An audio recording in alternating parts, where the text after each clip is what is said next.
Things started to fall apart when my 15-year-old daughter, Shelley, got one of those DNA kits for Christmas. I don't even remember who gave it to her. She was very excited as she carefully filled out all the submission requirements and mailed it in. 6 weeks later, the results finally came in, and she was not happy. Donna and I were sitting quietly in the living room reading when our daughter decided to voice her displeasure. We couldn't make out the words, but things were not going well. After about 15 minutes, she ran out of her room and announced that she was going to her friend's house. Donna reminded her to be home for dinner as she ran out the door. I sat back with a satisfied smile on my face and noticed that Donna seemed a little more concerned. We both just shrugged and continued reading. Donna and I were married 18 years ago, right after I finished my residency. 5 years later, I was considered the leading gallbladder surgeon in Tri-County. I had so much work I could handle, and life was good. And then, it all went to hell. We were at a social event sponsored by Donna's company, Gilbert Enterprises, when I had some sort of seizure that left me with Parkinson's-like neurological tics. It wasn't Parkinson's disease, but something similar. I had a constant tic in my right eye, and my right hand would occasionally twitch at inopportune moments. They never figured out exactly what it was, and for some reason I was so glad I was still functional that I didn't pursue it further. However, my days as a surgeon were over, so I found a new position as a radiologist. 9 months later, Shelley was born. Everything seemed to be going as well as could be expected. I was not happy with my new ailment, but was still fully functional in most areas. I was doing very well in my new medical position, and the pay was still quite adequate. My family life and sex life were unaffected, really. Donna seemed to be a little more cooperative. She had turned into a sort of Stepford wife. I figured she felt a little guilty because I had a seizure when we were at one of her company's events. In any case, I liked her extra attention, so I didn't complain. I really did love this woman. We lived like that for 15 years. Donna, any idea why Shelley was so upset about the ancestry story? I have no idea. I really think it's best if we just leave it at that. I'm sure she'll get over it in a few days, whatever it is. Something about the way she said it I didn't like. I got the feeling that she was trying to distract me from it without seeming obvious. I just smiled and nodded my head. I read almost nothing for the rest of the evening, but I thought a hell of a lot. I tried to connect Shelley's attitude to anything else that might have been going on, but nothing came up. Barring the usual squabbles that all families have, we were in good shape. No money difficulties, no problems in the bedroom, and definitely nothing that could have anything to do with our daughter. I needed to look at the DNA report. Donna left for work and Shelley went to school. I stayed home. I found what I was looking for in her desk drawer. Donna's family is mostly Irish and mine is mostly Scottish with a dash of German. Turns out Shelley was 48% Eastern European. I had to laugh a bit at the low quality of the report. Reading on, I noticed there was a list of close matches. Sure enough, Donna's name was at the top of the list, but my name was nowhere on the list. There were also several names of relatives on Donna's side, but none of mine. I assumed that the only people who would show up on the list were people who actually had their DNA documented. Donna, Shelley, and I had it done 5 years ago as part of an annual physical. Mine should have been there if Donna had it. I started to worry, and then I noticed a strange name at the top of the list. Teresa Haugen was a 46% match. Who the hell was Teresa Haugen? Dr. McCall, this is John Terrell. Yes, John. Good to hear from you. Everything all right? Yeah, no problems. I still have this damn twitch and an eye tic, but other than that, I'm fine. I do have a quick question, though. A few years ago, you took DNA samples from all of us for our medical records. Is there something you could run for me? What do you need? I'm trying to find out if there are any glitches in the DNA results between Shelley and me. Glitches? What do you mean, glitches? Look, Doc, it's embarrassing, but I'm trying to find out if Shelley is my biological daughter or not.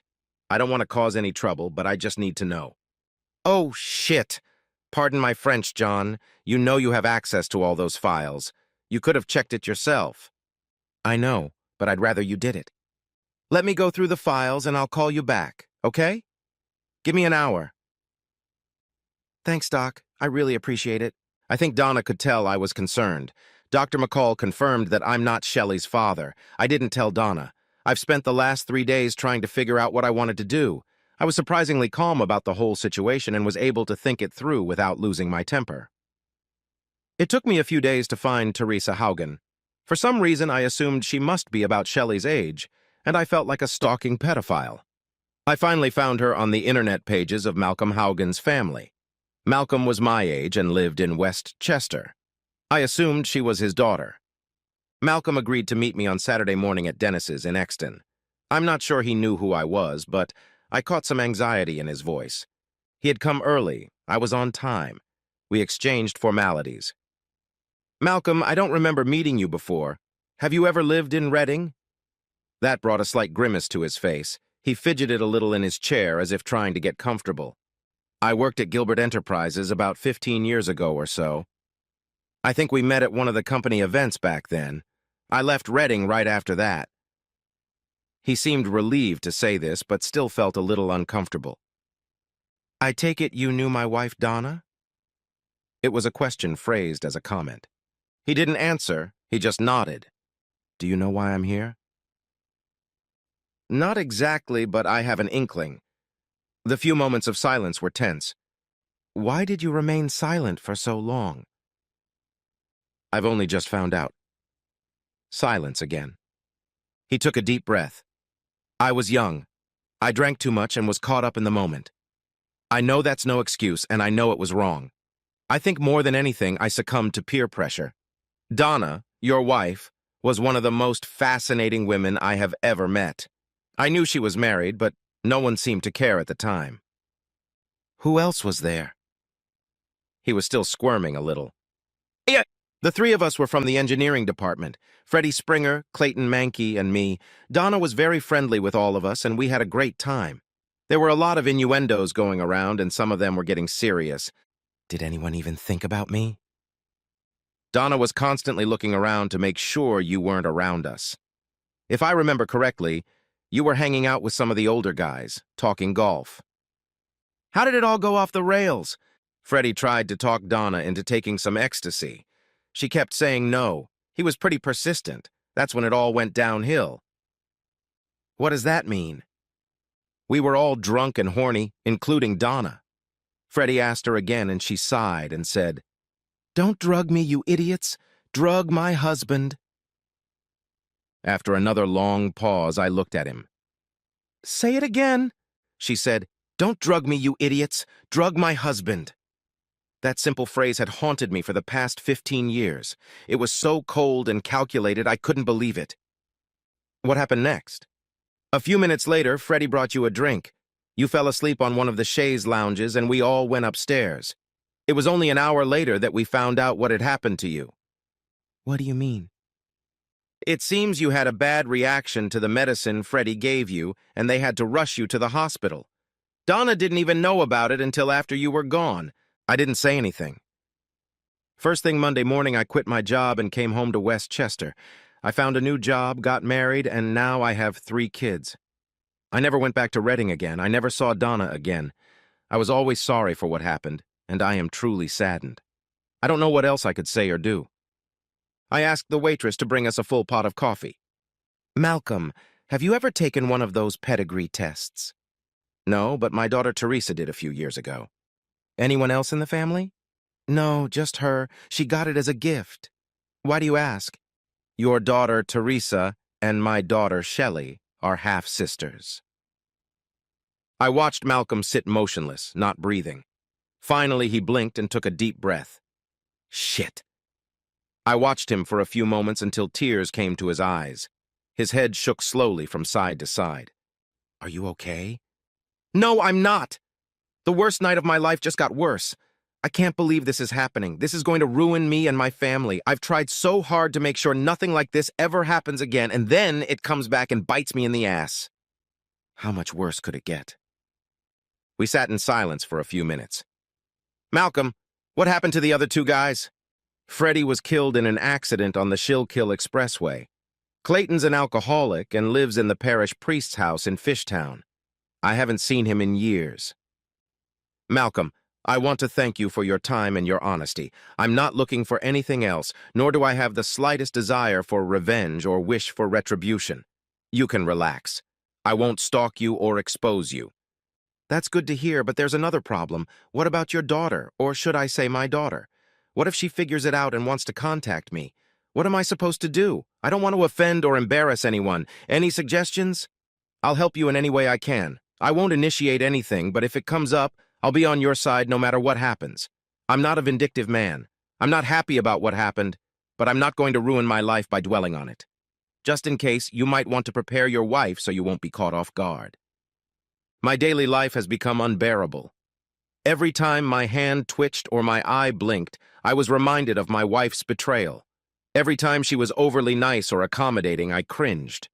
Like Malcolm, she had carried the guilt for 15 years. For all those 15 years, I loved her because of what I perceived as her being a devoted wife. I know now that it was not devotion, but guilt. I felt I could forgive Malcolm, but not Donna. My love for my wife was fading little by little, day by day. It was beginning to eat me up inside. I had to do something before it was too late, and I did something.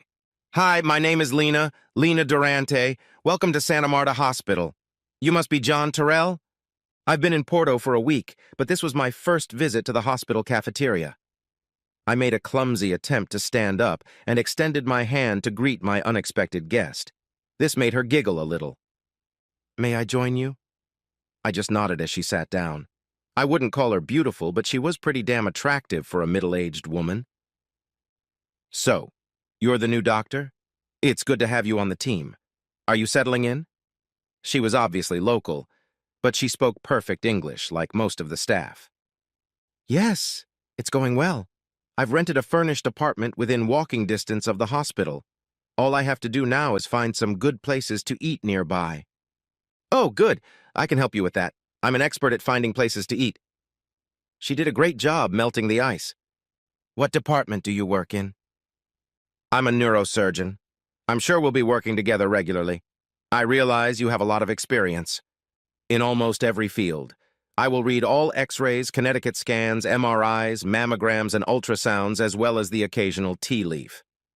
This elicited a slight chuckle from me. Have you always done this? No, I'm sure you've noticed my eye tick and twitching right hand. Before my affliction, I had laparoscopic gallbladder surgery. Transitioning to radiology has allowed me to continue working. I feel I can still contribute. What exactly was the ailment? You know, I never really found out. There was a lot of discussion and speculation, but never anything definitive. I felt that everyone was evasive. I tried several times to fix it and got frustrated, so I just quit. Enough of the chatter. I need to get back to work. I finish at 6 o'clock. I'll pick you up here and we'll meet for your first dinner. You work around the clock, right? I smiled and nodded. Lena Durante was single. I didn't ask why and didn't delve into the subject. After a month, I felt comfortable enough with her to explain my marital status. The fact that I was still married didn't seem to bother her. 2 weeks later, she started staying overnight at my apartment. Life was good. I had no contact with my wife or daughter. My relationship with Donna grew colder and colder before I left, although she kept trying to keep it going. The problem was me. She tried to get me to explain what was wrong, but I never could. Shelley became completely withdrawn. I tried to keep the relationship going, but she ruined it. It got to the point where we barely spoke. She never explained what her dissatisfaction with me was. I didn't ask, but I think it was pretty obvious that it had to do with that damn DNA test. I didn't tell Donna I was leaving. I just left her with power of attorney to sell the house and took half of our savings. She had a good job and would have no problem supporting herself and Shelley. I'm sure she would have sold the house eventually. I also kept my wedding ring. Let her figure it out on her own. Donna never tried to find me or contact me. If she knew where I was not privy to it.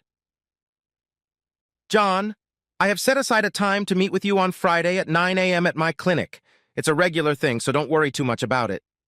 Lena tried to sound casual. It doesn't make sense, and you know it. What's going on? It's the eye tick, John. I just want to check it out a little bit. Don't you think I should see an ophthalmologist? Dr. Perez will be there. He's the best we've got. We're not gonna do anything, just take a look around. Lena, I don't trust you. I know shit when I smell it. Just shut up, John. Be there at 9. Well, Dr. Perez wasn't there. The anesthesiologist was there, however, and before I knew it, I was sound asleep. Lena was sitting by my bedside when I came to. She was smiling at my obvious displeasure. Are you mad at me, John? I didn't really feel like talking, so I just mumbled to her. It didn't take me long to realize it. I no longer had the eye tick or the hand twitching. I raised my right hand and stared at it in amazement. It was as hard as a rock. My hand immediately went up to my head, and Lena started laughing as I tried to fumble for the bandages. There weren't any. It's a laparoscopy, John. You of all people should have realized that. I gave her an idiotic look, as if asking her a question. Chin up, idiot. And she laughed again.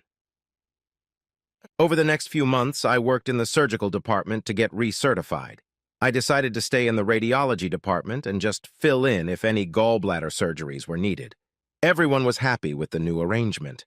Lena and I went to live together, and things went very well for the next 2 years. I think she would have liked to get married, but given the circumstances, she didn't want to push for it. It was a warm summer day, and I was sitting on the veranda with a bottle of Lancer's Rose. John, you have a guest. Lena was silent for a moment. I'm going down to the market for a while. She didn't wait for an answer. Hey, John, it's been a long time. It's been almost 4 years since I last saw my wife. She still looked good, but there were some tired circles around her eyes. Donna, you look good. Can I offer you something to drink? Wine would be lovely. She sat down while I took a glass. We were silent for a few moments. We chatted about the house, the weather, and her flight. Finally, I couldn't take it anymore. Donna, why are you here? What do you want? I just wanted to calm down a little. I want to take stock so we can move on. I need some answers to some questions, and I have a feeling you need them too. You've been reluctant to talk before. I think I understand why. I just need 30 minutes or so. You flew 15 hours to talk for 30 minutes? I'll have to do it in private. All right, keep going. After a year, I realized you weren't coming back. I sold the house and rented a little apartment for me and Shelley. This is a check for half the house. She put it on the table between us. I filed for divorce, waived the money. It took a year, but it's done, and it's clean. Now you're free to do as you please. She put a second document on the table. Shelley is engaged to be married in a couple months and asked me to give you this invitation. She was hoping you could give it to her. She will completely understand if you choose not to. She understands that her behavior has been inappropriate over the past few months and apologizes for that. The invitation has joined the other documents. I wanted to thank you for the checks you sent monthly to Shelley's college account. It really made a big difference. Under the circumstances, I didn't expect it. It took me by surprise. I never sent any checks. However, I had an idea where they came from. Of course, I was hoping to find out exactly why you left. But I understand if you refuse to tell me. If you do decide not to say anything, can I at least answer you some questions? She paused and took a sip of wine. I decided it was my turn to speak. Donna, I didn't want half the money for the house, but if it makes you feel better, I'll gladly accept it. I didn't bother filing for divorce because I had no intention of remarrying. However, things have changed now, so a divorce is welcome. I understand. She's very beautiful. I don't think it would be appropriate of me to marry Shelley at her wedding. I think the honor should go to her father. As I finished that sentence, Donna dropped her wine glass on the tiled patio floor. A sigh sounded as her mouth fell open. It took me a few moments to pick up the glass, and she picked herself up. She seemed to be having a hard time choosing her words. John, I don't want to be a snippy bitch or anything, and I'm also not trying to be evasive or defensive. But who do you suggest I contact? How about one of the 3 guys you had sex with the night I had a seizure? Thankfully, this time she didn't have a glass in her hand. After about 30 seconds of incoherent mumbling mixed with sobs, she finally blurted out, I think I made a mistake coming here. I was hoping for closure, but not like this. I think I should leave. She started to get up, but I insisted on sitting her back down. No, you're not doing that. You opened that can of worms. Now finish what you started. You felt that by coming here with open arms, you were on the right path. It was done to make me feel like crap for leaving my wife and daughter. I'm sorry, but that dog doesn't hunt. Why don't you tell me all about it, including why you withheld the medical report? Just then, Lena came back and noticed what was going on. Oh shit, John, what the hell did you do? I didn't do anything. We were just talking about old times and she fell apart. Lena took Donna into the house and laid her down on the couch. She made a wet compress and gave her some pills. I stayed out of the way. I was the bad guy. How the hell had this happened? I went to the kitchen and got a super bock. The wine didn't ruin the flavor. John, why don't I talk to her? Maybe she won't be so upset. You must be pretty drunk. Is there anything specific you want me to ask her? Yes, a couple questions. Some of them I already know the answers to, but I'd like to see if she'll confirm them. The rest I just don't know. Ask her the names of the 3 guys she had sex with that night. Did she see them again? See if you can find out if she had other guys and what other times. Just curious. Ask her why she withheld a medical report about my seizure. Ask her why we never had any more kids. Stop. That's too much information. It's a little overwhelming. I'll do what I can. Why don't you go out on the patio and relax? Grab a couple more beers. I fell asleep, and 2 hours later, Lena was shaking me to wake me up. I gave her a sedative. She would spend the rest of the night in the guest bedroom. Did anything productive come out of it? Once I got her started, I couldn't get her to stop talking. The only thing she remembers about the 3 guys is that one of them was named Freddie. He tried to get her to take some kind of drug, but she remembers that she kept refusing. She didn't admit to advising him to drug you. I don't think she'll ever admit it. So how did the sex go? She didn't say, but from the way she described it, it must have been pretty good. It sounds like it was a one-time thing. I don't know why she did it. I couldn't get any hints of any other cheating. She never saw these guys again or heard anything about them. She suspected that one of them was Shelley's father, but never found out again. She freaked out when Shelley got a DNA test kit for Christmas, but didn't know how to handle it. She assumed you figured it out, and that's why you left. Wow, that's a good resume. That explains a lot. She also asked why you no longer have the eye tick or twitching. I explained to her that it was easy to fix and should have been done years ago, except that the diagnosis was hidden for some reason. This caused another bout of sobbing, so I just left her alone. She should sleep until morning. It's hard to believe, but I once loved this woman. I always thought this kind of love lives forever, but it's not true. I spent 15 years fighting for something I wasn't supposed to have. All the attention and love she shared with me over the years was just a way to cover up her betrayal. It wasn't love. John, you sound bitter. Lena, I have to go away for a few days. When Donna wakes up in the morning, can you make sure she gets to the airport? Tell her I'm not coming to Shelley's wedding. Also let her know that the checks she received were from Shelley's father, not me. Where are you going to go? She asked. I don't know. It's only for a week or so. You'll be here when I get back, right? Of course I will. Promise me you won't drink too much. Call me. That was the end of that part of my life. I never saw or heard from Donna or Shelley again. Lena and I didn't get married, but together we bought a nice little villa near Porto. I decided to take up oil painting after watching some Michael James Smith videos. I'm actually pretty good at it. The villa did have a nice little studio.